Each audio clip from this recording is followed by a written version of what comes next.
సమ్మెలపై జగన్మోహన్ రెడ్డి తన మార్క్ అస్త్రాన్ని ప్రయోగించేందుకు సిద్ధపడ్డారా? జీతాలు పెంచం, ఏం చేసుకుంటారో చేసుకోండి అంటూ ప్రభుత్వ యంత్రాంగాన్ని వార్నింగ్ ఇచ్చేటువంటి దిశగా జగన్మోహన్ రెడ్డి అడుగులు వేయబోతున్నారా అంటే అవుననే సమాధానం ఇస్తున్నారు కొంతమంది రాజకీయ విశ్లేషకులు.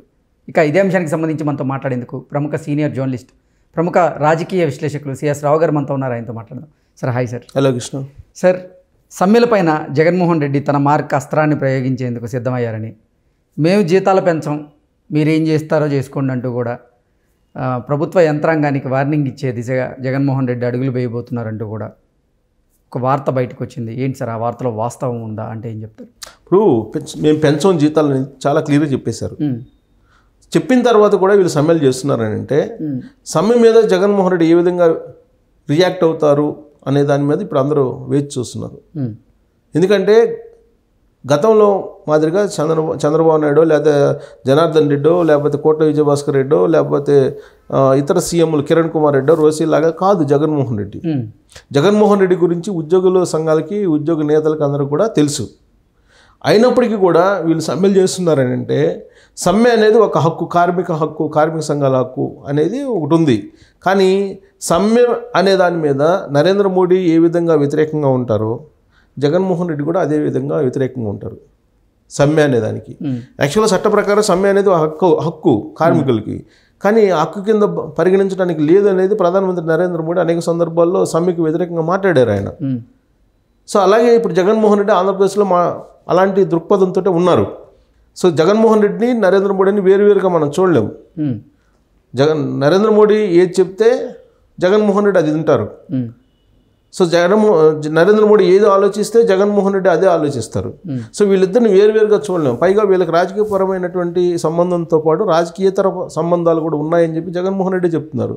ఇంకోటి ఏంటంటే, నేను అసలు కేంద్రానికి కానీ నరేంద్ర మోడీకి కానీ అమిత్ షా కానీ తెలియకుండా నేను ఏమీ చెయ్యనని చెప్పి తొలి రోజుల్లోనే జగన్మోహన్ రెడ్డి ముఖ్యమంత్రి అయినప్పుడు చెప్పడం జరిగింది.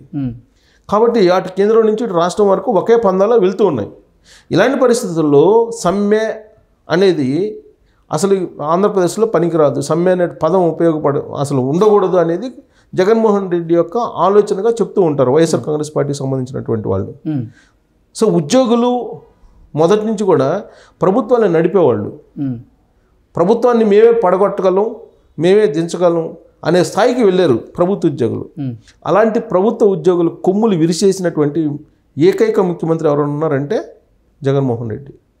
ఇప్పటి వరకు ఆ సాహసం ఏ ముఖ్యమంత్రి చేయలేరు, ఒక జగన్మోహన్ రెడ్డి మాత్రమే చేయగలిగారు. ఓకే. సో ఆ సాహసాన్ని ఇప్పటివరకు ఉద్యోగులు ముఖ్యమంత్రి ఎవరున్నా సరే ఆడిచ్చేవాళ్ళు. పిఆర్సీ అని, లేదంటే అరియర్స్ అని, లేదంటే మాకు జీతాలు పెంచండి అని, లేదంటే మాకు జీతాలు రాలేదు అరియర్స్ కావాలని, డిఎల్ కావాలని, కరువు బత్యం కావాలని, ఇట్లా రకరకాలుగా డిమాండ్లు చేసేవాళ్ళు గతంలో. ఇప్పుడు డిమాండ్లు ఏమైనా కనిపిస్తున్నాయా జగన్మోహన్ రెడ్డి హయాంలో? ఫస్ట్లో చేశారు, అందరు సీఎంలాగానే బెండ్ అవుతారని చెప్పి అనుకున్నారు. కానీ తోకలు కట్ చేసేసి పక్కన పెట్టారని ఇప్పుడు ఉద్యోగులు అనుకుంటున్నారు, మనం కాదు. తోకలు కట్ చేసి పక్కన పెట్టేసాడు జగన్మోహన్ రెడ్డి అనేది ఉద్యోగులు అనుకుంటున్నారు. అందుకే ఉద్యోగ సంఘ నేతలు ఎవరు కూడా బయటకు రావట్లేదు. ఎందుకు రావట్లేదు? ఉద్యోగ సంఘ నేతలు అందరూ కూడా ఒకే వేదిక మీదకి వచ్చి జగన్మోహన్ రెడ్డి మీద పోరాడారు తొలి రోజుల్లో. ఎవరెవరు? చల్లా శ్రీనివాసరావు, సూర్యనారాయణ, తర్వాత వెంకటేశ్వర్లు, బొప్పరాజు వెంకటేశ్వర్లు, వీళ్ళంతా ఒక వేదిక మీదకి వచ్చి అన్ని రకాల సంఘాలలో ఒక వేదిక మీదకి వచ్చి ఒక పోరాటం చేశారు. పోరాటం చేసిన తర్వాత జగన్మోహన్ రెడ్డి చూసి ఒక దెబ్బ కొడితే, ఒక అస్త్రాన్ని విసిరితే చెల్లా చెదురయ్యి ఇప్పుడు ఒకరికొకరికి పడినటువంటి పరిస్థితి. సూర్యనారాయణ మీద శ్రీనివాసరావు కంప్లైంట్, శ్రీనివాసరావు మీద సూర్యనారాయణ కంప్లైంట్, వీళ్ళిద్దరి మీద బొప్పరాజు వెంకటేశ్వర కంప్లైంట్. వాళ్ళకే పట్టడంలో ఇప్పుడు. సో వాళ్ళకి పడినప్పుడు ఇప్పుడు అసలు సమ్మెలాండ్ ఎక్కడి నుంచి వస్తాయి? రోడ్డు మీదకి వస్తారా? ఆందోళన చేస్తారా? ధర్నాలు చేస్తారా? వీళ్ళు ధర్నాలు చేసే పరిస్థితి ఉందా? That is Jaganmohan Reddy. మిగతా సీఎంలు ఇంతవరకు చరిత్రలో, ఆంధ్రప్రదేశ్ చరిత్రలో కొమ్ములు విరిచేసినటువంటి సీఎం ఎవరైనా ఉన్నారా ఉద్యోగుల కంటే? జగన్మోహన్ రెడ్డి. ఒకళ్ళ నుంచి రోడ్డు మీదకి వచ్చి ఇప్పుడు మాట్లాడమని చెప్పు, వాళ్ళని మాట్లాడే ధైర్యం ఉందా? ఇంతకుముందు అశోక్ బాబు అని ఒక ఆయన ఉండేవాళ్ళు ఉద్యోగ సంఘం, చంద్రబాబు నాయుడిని ఆడిచ్చేవాళ్ళు. చంద్రబాబు నాయుడు ముఖ్యమంత్రిగా ఉన్నప్పుడు అప్పుడు ఆయన యూనియన్ లీడరు, ఎన్జిఓ సంఘ నాయకుడు అశోక్ బాబు అని అతను చంద్రబాబు నాయుడు ప్రభుత్వాన్ని ఆడిచ్చాడు. గుర్రాన్ని ఆడిచ్చినట్టు ఆడిచ్చారు. ఆ అశోక్ బాబు సీన్ కట్ చేసి ఎమ్మెల్సీ ఇచ్చి నెత్తిని కూర్చోబెట్టుకున్నాడు చంద్రబాబు నాయుడు. ఇదే ఇప్పుడు సంఘాలు అశోక్ బాబు వారసులుగా ఉన్నటువంటి సంఘాల నేతలు ఇప్పుడు ఎక్కడున్నారు? జగన్మోహన్ రెడ్డి అంటే అది. జగన్మోహన్ రెడ్డిని తక్కువ అంచనా వేశారు తొలి రోజుల్లో ప్రభుత్వ ఉద్యోగులు. సీన్ కట్ చేస్తే జగన్మోహన్ రెడ్డి అంటే ఏంటో తెలిసింది. చంద్రబాబు నాయుడు అధికారంలో ఉన్నప్పుడు హైదరాబాద్ నుంచి సేమ్ అంటే జగన్మోహన్ రెడ్డి అంటే ఏంటనేది ప్రభుత్వ యంత్రాంగానికి ఎలా తెలిసిందో రానున్న ఎన్నికల్లో ప్రభుత్వ యంత్రాంగం అంటే ఏంటో జగన్మోహన్ రెడ్డికి చూపిస్తాం అంటూ కూడా కొంతమంది ప్రభుత్వ యంత్రాంగానికి సంబంధించినటువంటి ముఖ్య నేతలు కూడా బయటకు వచ్చి చెప్తున్నారు. దాన్ని ఎలా చూడొచ్చు సార్? ఇది ఆల్రెడీ జగన్మోహన్ రెడ్డి కూడా చెప్పారు కదా, మీకు చేతయం చేసుకోండి, మీకు చేతయం చేసుకోండి. ఇవాళ టీచర్స్కి ఇవాళ ఫేస్ రికగ్నైజేషన్ పెడితే టీచర్స్ వ్యతిరేకిస్తున్నారు. టైం బొమ్మ అంటే తప్పేంటి? 10 గంటలకు రావాలి, నువ్వు 5 గంటల దాకా పని చేయాలి. నువ్వు ఎందుకు పని చేయవు? లక్షల జీతాలు ఎక్కడి నుంచి వస్తాయి తీసుకోవడానికి ప్రభుత్వ ఉద్యోగులకి? అందుకే జగన్మోహన్ రెడ్డి ఫేస్ రికగ్నైజేషన్ పెట్టాడు.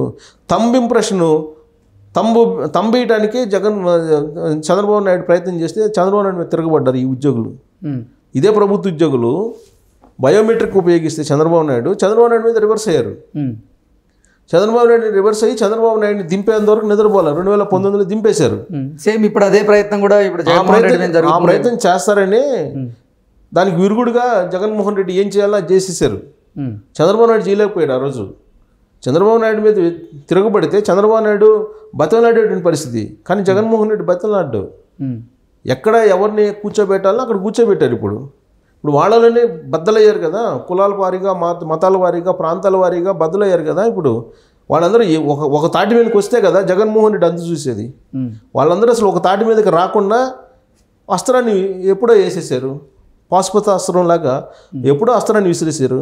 అసలు ఇప్పుడు వాళ్ళు ఒక తాటి మీదకి రమ్మే వచ్చే అవకాశం ఉందా? రమ్మని చెప్పు వాళ్ళని, అసలు వచ్చి చూడమని చెప్పు ఫస్ట్.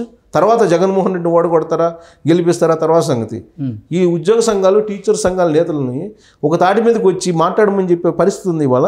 ఒక తాటి మీద పరిస్థితి ఉందా? ఇప్పుడు సమ్మె చేస్తున్న అంగన్వాడీల్లో కూడా చీలికి వచ్చింది కదా. అంగన్వాడీలు కూడా చీలికి వచ్చేసింది. అంగన్వాడీల్లో చీలికి వచ్చింది. వాళ్ళు ఒక వర్గం ఇప్పుడు వైఎస్ఆర్ కాంగ్రెస్ పార్టీ వైపు ఉన్నారు అంగన్వాడీలు. అలాగే మున్సిపల్ కార్మికుల సంఘాలు 26,000 కనీస వేతనం అడుగుతున్నట్టు వాళ్ళల్లో కూడా చీలికి వచ్చింది. వాళ్ళల్లో కూడా క్రిస్టియన్స్ జగన్మోహన్ రెడ్డి సపోర్ట్ చేస్తున్నారు. ఆల్రెడీ ఇప్పుడు ఉన్నటువంటి వాలంటీర్లు సపోర్ట్ చేస్తున్నారు. అంగన్వాడీలు కొంతమంది వాలంటీర్లు ప్రత్యామ్నాయంగా డ్యూటీలు చేస్తున్నారు. రేపు మాపు అంగన్వాడీల మీద వేటేస్తారు, మున్సిపల్ ఉద్యోగుల మీద వేటేస్తారు, మళ్ళీ రిక్రూట్ చేసుకుంటారు. టెంపరీ అవుట్సోర్సింగ్ ఏముంది? ఎవరు కాంట్రాక్టరు, ఆ కాంట్రాక్టర్ పరిధిలో వస్తారు వీళ్ళు. ఇంకో కాంట్రాక్టర్కి అప్పచెప్తారు. ఏమవుతుంది? ఇదే చెప్తున్నారు వైఎస్ఆర్ కాంగ్రెస్ పార్టీ వాళ్ళు. సో జగన్మోహన్ రెడ్డి మిగతా సీఎంల మాదిరిగా కాదు. ఆయన వేసేటువంటి అస్త్రం సమ్మెల్ని మొత్తం ఫటాఫట్ చేస్తుంది, సమ్మెల్ని చిందరవందర చేసేస్తుంది. జగన్మోహన్ రెడ్డి వేసేటువంటి అస్త్రం ఆల్రెడీ ఆయన అస్త్రం విసిరారు ప్రభుత్వ ఉద్యోగులు టీచర్ల మీద. ఇప్పటి వరకు ఒక తాటి మీదకి రాకుండా విలవిల్లాడుతున్నారు వాళ్ళు. ఇప్పుడు అంగన్వాడీలు వంతు వచ్చింది, మున్సిపల్ ఉద్యోగులు వంతు వచ్చింది, వీఆర్ఓలు వంతు వచ్చింది, వీళ్ళందరూ వంతు వచ్చింది. వీళ్ళ మీద కూడా ఒక అస్త్రం వేశారు ఇప్పుడు. అందుకే డెడ్ లైన్ పెడుతున్నారు. వాళ్ళకి డెడ్ లైన్ పెట్టేశారు ఆల్రెడీ. ఈ డెడ్ లైన్ లోపల కనుక వాళ్ళు కనుక వచ్చి విధులకు హాజరవుతారా, లేదా హాజరు కాకపోతే ఉద్యోగాలు ఊడిపోతాయి. సింపుల్. వీళ్ళంతా పర్మనెంట్ ఏం కాదు కదా, ప్రైవేట్ ఉద్యోగస్తులు. ప్రైవేటు మళ్ళీ రిక్రూట్ చేసుకుంటారు. వీళ్ళందరూ పోయి పడగొడతారా జగన్మోహన్ రెడ్డి రేపు అధికారం నుంచి? వీళ్ళందరూ ఒక ముందు వీళ్ళందరూ ఏకమైతే కదా, ఐక్యంగా ఉంటే కదా. వీళ్ళు ఐక్యంగా ఏడున్నారు? కులాల వారీగా మతాల వారీగా ప్రాంతాల వారీగా విడిపోయారు అంతే. వీళ్ళందరూ ఏకం కారు. ఇప్పట్లో అయ్యే ప్రసక్తి లేదు. అది జగన్మోహన్ రెడ్డి అస్త్రం అంటే. సో ఇంతకుముందు సీఎంలాగా ఆడుకుందామని చూశారు. జగన్మోహన్ రెడ్డి ఇప్పుడు వీళ్ళతో ఆడుకుంటున్నారు. ఇప్పుడు వీళ్ళందరినీ ఐక్యంగా ఒక వేదిక మీద రమ్మను. అప్పుడు కదా జగన్మోహన్ రెడ్డి ఓడికొచ్చేది. అప్పుడంటే చంద్రబాబు నాయుడిని ఓడించారు. చంద్రబాబు నాయుడికి మరి ఆలోచన రాలేదు, లేకపోతే చేతకంతనం మనకు తెలియదు. అది రకరకాలుగా చెప్పుకుంటుంటారు. ఒక బొమ్మను ఆడించినట్టు ఆడారు చంద్రబాబు నాయుడిని ప్రభుత్వ ఉద్యోగులు టీచర్లు. ఇవాళ ఆడించమని జగన్మోహన్ రెడ్డి తెలిసింది కదా. వీళ్ళు మేము తలుచుకుంటే దించుతాం, మేము కదలుచుకుంటే ఎక్కిస్తాం అని చెప్పి అంటున్నారు కదా.